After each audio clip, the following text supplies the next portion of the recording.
Hey guys, Chris here from Security Bros, back with another video, and today we are testing a budget 4K POE turret camera from Asecam. So what we got here is a very cheap 4K POE turret IP camera that sells for around $35 on AliExpress. Now this is obviously not the best security camera on the market, but if you are on a tight budget, these basic models can still do a good job at keeping an eye on your home with decent video quality for the price.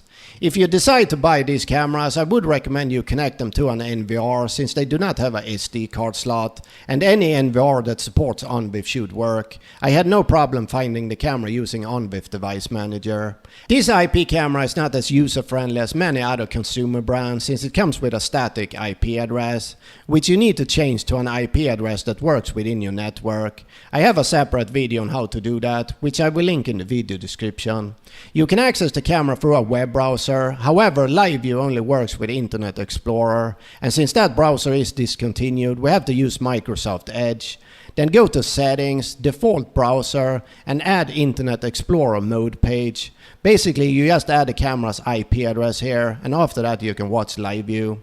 On the box there is a QR code that you can scan to download all the software like VMS, search tool, updates, etc.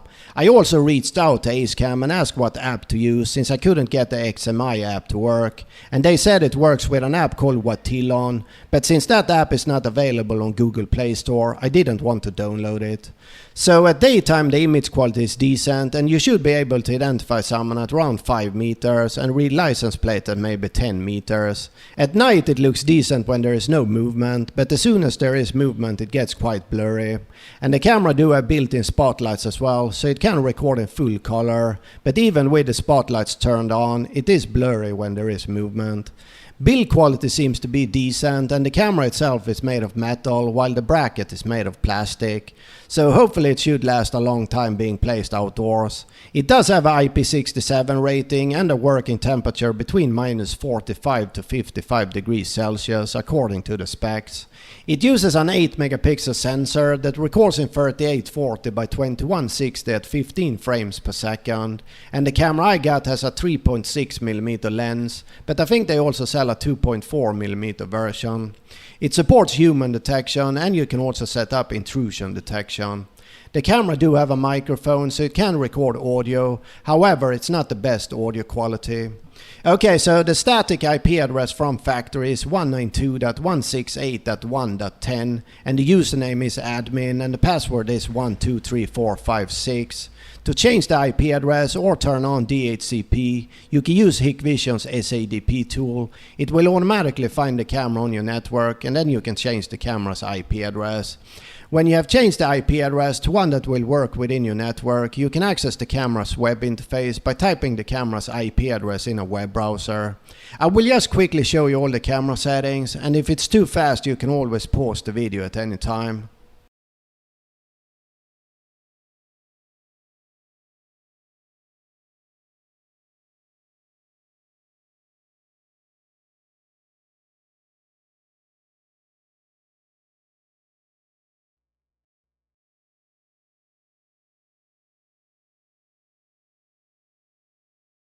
Okay, so let's have a look at some recordings. This is at daytime, recorded in 4K at 15 frames per second with the highest image quality and audio turned on.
And here we have nighttime, set to smart night vision, so when the camera detects a human it will turn on the spotlights and record in full color.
Alright guys, thank you for watching this video. Before you leave, don't forget to like and subscribe, and I see you in the next one.